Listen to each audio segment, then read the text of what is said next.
समोर पालखी निघते. जाऊं मैं तुझ में कहीं कहाँ. What's up, welcome back to channel, welcome back to the नवीन व्हिडिओ. आणि आजपासून आपण मराठीत ब्लॉग करतोय आणि मराठी ब्लॉगची सुरुवात आपण छत्रपती शिवाजी महाराजांच्या राज्याभिषेक ट्रिपने करतोय. सो आता नाशिकला आहे, इथून निघतोय. अचानक प्लॅन झाला रायगडला जायचा. So let's go. आता जाऊ आपण. रस्त्यात मी भेटतोच आणि बोलतोच.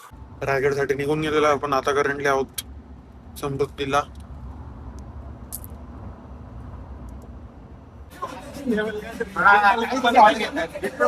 आता डिझेल फिलिंग साठी इकडे थांबलेलो. आता जाऊ नॉनस्टॉप. आता आपण कुठे कर्जत मध्ये आम्ही. तर कर्जत मध्ये पुढे गेल्यावर भेटतो अजून. तिथे सोडून दिले ते तिथे. आता मराठे हा कोणता रस्ता होता काका? तिकडे मधून गावात नाही, इथला आहे जनकोचा आहे, महाजनकोचा. हा ना, मग ट्रॅफिक सुरू झालेली आहे मित्रांनो. पंक्चर झाल्यावर वांदे ना काका डायरेक्ट पाठीमागून पण सुरू झाली. इकडे जास्त आहे. शिवण तेच बोललो तिकडं. मी आता पहिलं काय लक्षात आलं, डोंगराचा फोटो आहे त्यासमोर. मुघलांनी दिला होता बरं का घेरा बाप्पा रायगडाला. ही पळून गेले होते, राजाराम महाराज आहे ना, पळून गेले होते. कसा दिला होता काय माहिती एवढा मोठा बरं का. रायगड पोहोचत आलोय आता. इंग्रजांनी पेटवलं. तर आपण आपली कार पार्क केली आणि इथून आता बसने, कारण पुढे कार्स अलाउड नाही. इथून आता आपल्याला बसने प्रवास करायचा आहे.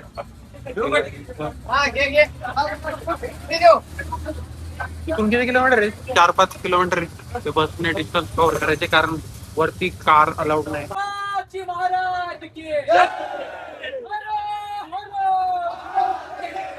बस अराउंड 2-3 किलोमीटर पर्यंत होती. इथं हे बस स्टॉप झाली.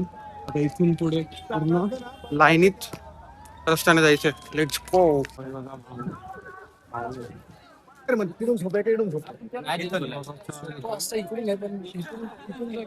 पुढे बघू आता काय होतं. वडापाव आणि त्याच्याने पोचलो आपण रायगडाच्या पायथ्याशी.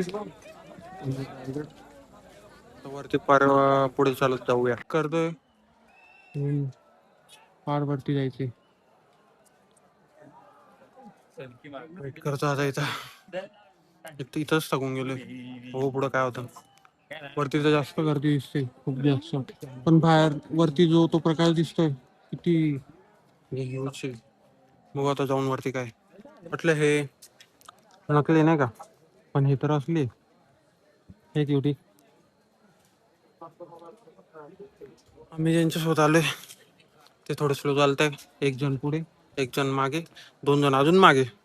सो वेट करतोय. हा बॅच पण कव्हर नाही झालाय, पण गर्दी समोर पण समोर खालून लोक उतरत येत आहे. अजून फार वरती जायचे. बघू किती वेळ लागतो. थोडा ट्रेक करून तशी फक्त अजून आय थिंक 1 किलोमीटर आहे ट्रेक. आणि गर्दी वाजले एक वाजले रात्रीचे. आणि आत्ताशी 8ला चालू केलेला, आय थिंक 7:30-8ला. 1 वाजले जस्ट. अजून दरवाजा आता 1 दिवस 1 तास. फायनली पोहोचलो बाई. आता वाजले सकाळचे 2. महाराज समोर आणि सगळीकडे कोराई. थंडी आहे पण तरी गरम होते, कारण बॉडी एवढी हीट झाली वरून खालून वरपर्यंत तोपर्यंत. आता बघू कुठं तर थांब.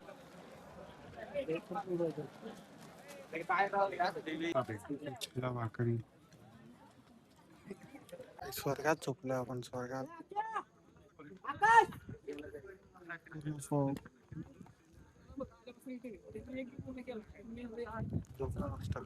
अशा प्रकारे आपलं गडावर झोपण्याचं स्वप्न पण पूर्ण झालं. सकाळचे वाजले 4-4:30 आणि पूर्ण माहोल तो.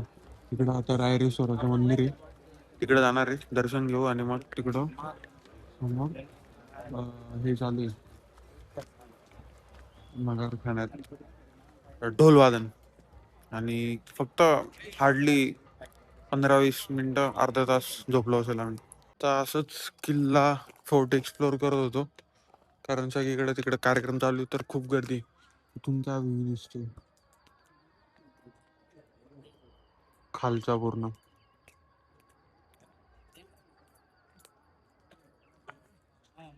इथं सगळ्यांनी टेंट लावलेले आणि फॉग अजून पण आहे, पण खाली ऊन दिसतोय.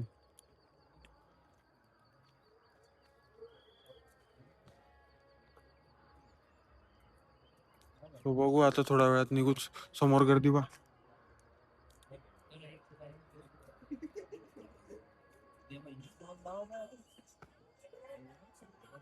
खतरनाक गर्दी. बघू आता निघू. समोर पालखी निघते आणि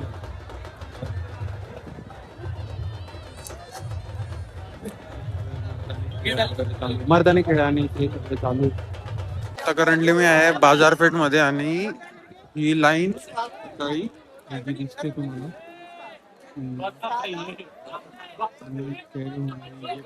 लोक ही लांबपर्यंत तिकडं चालू आहे आणि ही संपतच नाही. सकाळी 8-7 वाजेपासून चालू आहे. आमचं आवरलं अराउंड 9 वाजेला आणि त्याच्यानंतर पासून आम्ही या लाईन मध्ये घुसायला ट्राय करतोय, बट गर्दी बघा. गर्दी एवढी भयंकर आहे की म्हणजे घुसताच येत नाही ना. आता वाजले 4. आता माहित नाही अजून किती वेळ लागतो आणि खाली आम्ही किती वाजता पोहोचतो. बट राज्याभिषेक एवढा फर्स्ट अँड लास्ट टाइम होतं, याच्यानंतर नाही यायचं बाबा, कारण नॉर्मल डेजला यायचं रायगड एक्सप्लोर करायला. तर आता गर्दी बघा ती वाढतच चालते. म्हणजे आम्ही विचार करतोय की आता कमी होईल तेव्हा कमी होईल, पण कमी होतच नाही. ते आता बघू किती वाजता कमी होते आणि किती वाजता आम्ही या लाईनीत लागतो आणि निघतो. आता तर 4:15 वाजले. बघू किती वाजता निघतो आणि डायरेक्ट खाली गेल्यावरच मग मी भेटेल, म्हणजे ब्लॉक करेल. इथं नेटवर्क सुद्धा नाही, कॉल वगैरे काहीच नाही, त्याच्यामुळे काहीच ऑप्शन नाही. सो आणि रोपवे पण बंद आहे, सो याच्यानेच जावं लागणार. बघू आता किती वाजता नंबर लागतो आणि किती वाजता आपण खाली जायला सुरुवात करतो. मी खाली गेल्यावरच भेटतो तुम्हाला डायरेक्ट. जस्ट मी घरी पोहोचून गेलो काल रात्री नाही, म्हणजे आज सकाळी 7 वाजता पोहोचलो आणि खूप लेट होऊन गेलो. तर कंटिन्युअस रात्रभर ट्रॅव्हल केला आम्ही. 1 वाजेला निघालेलो. नंतर जेवण वगैरे केलं. जेवण आम्हाला भेटत नव्हतं, पण महाराजांची कृपा आणि महादेवाची कृपा की भेटलं एका ठिकाणी जे 24x7 होतं खोपोलीमध्ये. सो मग तिथं जेवण वगैरे केलं आणि मग कंटिन्युअस ड्राईव्ह करत करत करत 7 वाजता पोहोचून गेलो नाशिकला घरी. आणि तेच होतं, खूप जाम गर्दी होती. म्हणजे मी पहिल्यांदा एक्सपिरियन्स वगैरे केलं राज्याभिषेक. खूप जाम गर्दी होती आणि यावेळेस क्रेज जरा वेगळी होती, रील्स वगैरे म्हणणं सगळं काही गोष्टी. त्यामुळे एवढी गर्दी होती की म्हणजे लिटरली चढताना तुम्हाला व्हिडिओमध्ये तुम्ही बघितलं असेल 8 वाजता निघालो, 1 वाजता पोचलो वरती गडावर आणि येताना 5:30ला निघालेलो आणि पोचलो आम्ही अराउंड 9:30 9:30 पोचलो, म्हणजे 4 तास. सॉरी. तर हे शिंकांचं कारण हेच आहे की तिथं पाणी वेगवेगळं पिलं, तळातलं वगैरे पाणी पिलं. छान होतं ते, चांगलं होतं पाणी, पण मे बी त्याच्यात काही हे असतील पार्टिकल्स, सो त्याच्यामुळे थोडी ॲलर्जी किंवा मग थोडं लो फील होतंय घशाला. बाकी ओव्हरऑल तर गुड आहे. एक्सपिरियन्स भारी होता, पण गर्दी ओव्हरलोड होती, त्याच्यामुळे थोडं हाल झाले.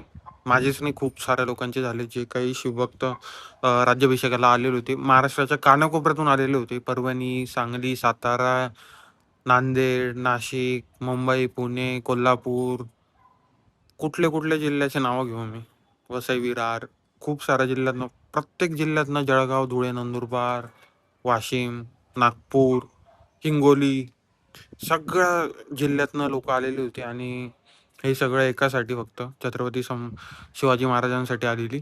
आणि हेच होतं या व्लॉगमध्ये. थोडीशे हाल झाले, पण ठीक आहे. होऊन गेलं. पहिल्यांदा म्हणजे एक्सपिरियन्स केलं राज्याभिषेक सोहळा.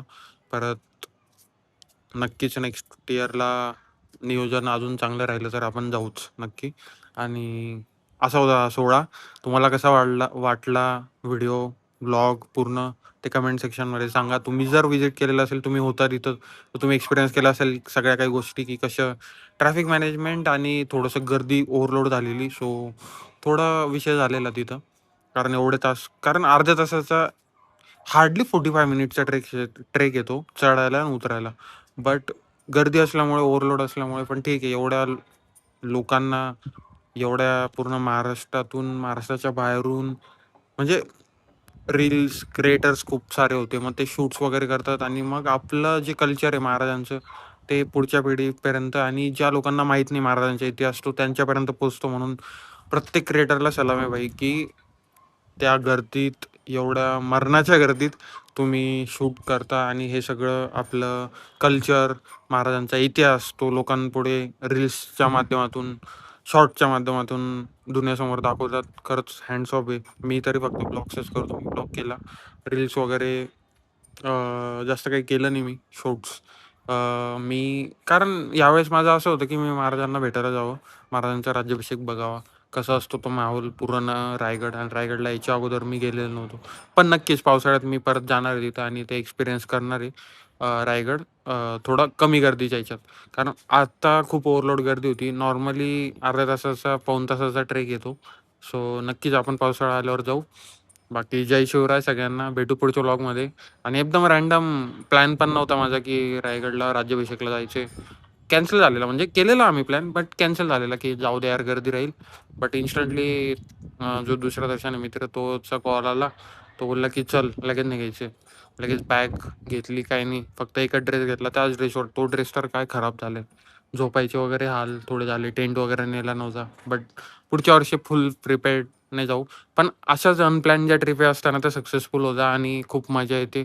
एक एक वेगळा एक्सपिरियन्स येतो. थोडे हाल होता, बट ठीक आहे, वर्थ इट राहतं. हे मेमरीज लॉंग टर्मसाठी टिकून राहतात आपल्यासोबत. सो हेच होतं या व्लॉगमध्ये. व्लॉग आवडला असेल तर लाईक करून द्या, कमेंट करा. जय शिवराय, आणि काय आवडलं ते पण सांगा. भेटू पुढच्या व्लॉगमध्ये. तोपर्यंत बाय. जय श्रीराम आणि जय शिवराय. लगे तुझ संग हर एक लम्हा खोन